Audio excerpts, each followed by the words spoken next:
Hi అండి. నమస్తే. బాగున్నారా? అందరూ బాగున్నారా అండి? నేను బాగున్నానండి. మీరు కూడా బాగుండాలి అని కోరుకుంటున్నాను. ఇది పొద్దున్నే అనమాట. పొద్దున్నే 4:40 అట్లా అయిందండి. 4:30కి లేచాను. ఓ 10 నిమిషాల పాటు అయితే లెగాలనిపించలేదనమాట. బద్ధకంగా అనిపిస్తుంది. కానీ లేవాలి లేవాలి అని నేనైతే అంటే గట్టిగా సంకల్పించుకున్నాననమాట. పెందలాడి 4:30 కల్లా లేవాలి, లేదంటే 5 ఖచ్చితంగా లేవాలి అని చెప్పి. ఇంతకుముందు అయితే నైట్ పొద్దుపోయే వరకు కష్టపడేదాన్ని, అంటే బ్లౌజులు కుడతా ఉండేదాన్ని. ఇప్పుడు అలా కాదు. ఇంకా పొద్దుపోయిన తర్వాత అయితే కుట్టొద్దు, పొద్దున్నే లేచి పగలంతా కష్టపడుకోవాలి అని అయితే అనుకుంటున్నాను అనమాట. ఇంకా పొద్దున్నే లేచాను, నా పనులన్నీ కూడా అయిపోయినాయి, చకాచకా చేసేసుకున్న తర్వాత ఇంకా చీకటితోనే దేవుడి దగ్గర దీపారాధన కూడా చేస్తున్నానండి. ఈరోజు శుక్రవారం కదా. మాకు మాకు వీరుళ్ళు ఉన్నారనమాట. అంటే ఇలా వీరుళ్ళు పెట్టి మీకు ఉంటే ఈ వీరుళ్ళు ఉండటం ఏంటో మీకు తెలుసుద్ది. అయితే దీని గురించి నాకు చెప్పడం అంతగా రాదు, కానీ మన మన కుటుంబ సభ్యుల్లో ఎవరైనా యుక్త వయసులో చనిపోతే వీరుళ్ళు అవుతారంటారు. ఇంకా మాకైతే వీరుళ్ళు ఉన్నారనమాట. ఇంకా శుక్రవారం అయితే మేము ప్రతి శుక్రవారం కాదులే, ముఖ్యంగా ఏదైనా ఒక పాడి గేద ఉన్నప్పుడు, అంటే గేద ఈనప్పుడు అయితే మేము ఇలాగా వీరుళ్ళు పెట్టిగా అయితే పూజ చేసుకుంటామండి. ముఖ్యంగా కావాల్సింది ఏంటంటే తాంబూలం, అలాగే పరమాన్నం, అలాగే ఇంకా కొబ్బరికాయ. ఇంకా ఈ ముఖ్యంగా ఇవైతే కావాలి. ఇంకా మిగతా పూజా విధానం అయితే ఎప్పుడు చేసుకునేదే అనుకోండి. ఇలా వీరుళ్ళకి పూజ చేసుకున్నప్పుడైతే ముఖ్యంగా పాలు పొంగించి పరమాన్నం వండుకుని ఇంకా తాంబూలం పెట్టి కొబ్బరికాయ అయితే ముఖ్యంగా కొట్టాలన్నమాట. ఇంకా నేనైతే పూజ అయితే స్టార్ట్ చేశానండి పొద్దున్నే అనమాట. ఓ పక్కన చలేస్తుంది, కానీ నేనైతే ఒక ఆలోచన అయితే చేశాను. నేను మీతో మాట్లాడుతూ ఉంటే కోళ్ళు చూసారు ఎలా శబ్దం చేస్తుందో, ఇంతే ఇలాగే శబ్దం చేస్తూ ఉంటాయి.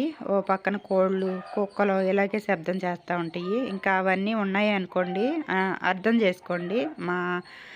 మా ఏరియా అంటే అలాగే ఉంటుందన్నమాట. మా చుట్టుపక్కల వాతావరణం ఇలాగే ఉంటుంది. ఇంకా నేనైతే పూజ అయితే స్టార్ట్ చేశాను అనమాట. పూజ స్టార్ట్ చేసిన తర్వాత నేనైతే కొన్ని స్తోత్రాలు అయితే పారాయణ చేస్తానండి. ఇది ధనుర్మాసం కదా, ఏ స్తోత్రాలు పారాయణ చేస్తే మంచిదో ఒకసారి మీకేమైనా తెలిస్తే కామెంట్ చేయండి. నేను ఏది పారాయణ చేస్తున్నానో చెప్తానులే, మీరు కామెంట్ చేయండి ఏ స్తోత్రాలు పారాయణ చేయాలో. ఓకేనా? ఇంకా రోజు అయితే నేను అభిషేకం చేసుకుంటానండి. నా దగ్గర ఒక చిన్న శివలింగం ఉందన్నమాట. ఇంకా ఆయనకైతే అభిషేకం చేసుకుని నా మనసులో కోరికలు అయితే చెప్తా ఉంటాను. నాకు కాస్త ధైర్యాన్ని ప్రసాదించమని అడుగుతూ ఉంటాను. చూడడానికి గాంభీర్యంగా ఉంటాను, కానీ నేను కొంచెం పిరికిదాన్ని అనమాట. నాకు ధైర్యం కావాలి, ముఖ్యంగా ధైర్యాన్ని ఇవ్వమని చెప్పి ఆ భగవంతుడిని అడుగుతూ ఉంటానన్నమాట. ఇంకా పూజ అయితే అయిపోయింది. ఇంకా నేనైతే మాత్రం ఇలా పూజ చేసుకుంటానే, పూజ అంటే ఇలా దీపారాధన చేసి స్తోత్ర పారాయణ చేసేటప్పుడు నేను పరమాన్నం వండడం అయితే స్టార్ట్ చేశాను అనమాట. అంటే పాలు కూడా పితకాలి కదా, తెల్లారిన తర్వాత పాలు పితికాడు మా ఆయన. నేను ముందే స్తోత్ర పారాయణ చేశాను. ఇంకా ఆ తర్వాత పాలు పితికిన తర్వాత పరమాన్నం కూడా వండి నేను ఆయనకి నైవేద్యం పెట్టి, అలాగే ఇంటి దేవుడికి కూడా నైవేద్యం పెట్టి, ఇంకా శుక్రవారం కాబట్టి నేను కొంచెం స్పెషల్గా అయితే పూజ అయితే పూర్తి చేశానండి. ఇంకా భగవంతుడు నాకు ఇచ్చిన శక్తిని బట్టి అయితే పూజ అయితే పూర్తి చేశానండి. సింపుల్గానే చేస్తాను నేను. ఓకే, హెవీగా పూలమాలలు అవేమి తెచ్చుకోను. మా చెట్లకు పూసిన పువ్వులతోనే పూజ అయితే చేస్తూ ఉంటాను. ఇంకా పూజ అయిపోయిన తర్వాత వంటకాడికి అయితే వచ్చాను. ఇది పూజ అయిన తర్వాత కాదండి, నేను దీపారాధన చేసి కొన్ని స్తోత్రాలు పారాయణ చేశాను అనమాట. పారాయణ చేసి ఇంకా ఇక్కడైతే వంట అయితే స్టార్ట్ చేశాను. బాక్స్ కట్టడానికి కొద్దిగా రైస్ కూడా చేస్తున్నాను. అలాగే టమాటా పప్పు అనమాట. ఇంకా ఇక్కడేమో ఈ తపాల పెద్దగా ఉంది, పరమాన్నం కొద్దిగా ఉందనుకుంటున్నారా? పరమాన్నం అయితే మా ఇంట్లో తినరండి, ఎందుకు ఎక్కువగా వండటం అని చెప్పి కొద్దిగానే చేస్తున్నాను. ఇదేమో అంటే ఏం వండమన్నమాట, దీంట్లో పాలు మాత్రమే పితుకుతాం. ఇలా పవిత్రంగా ఉన్న దాంట్లో, పరిశుభ్రంగా ఉన్న దాంట్లో పరమాన్నం వండుతూ ఉంటానన్నమాట నేను.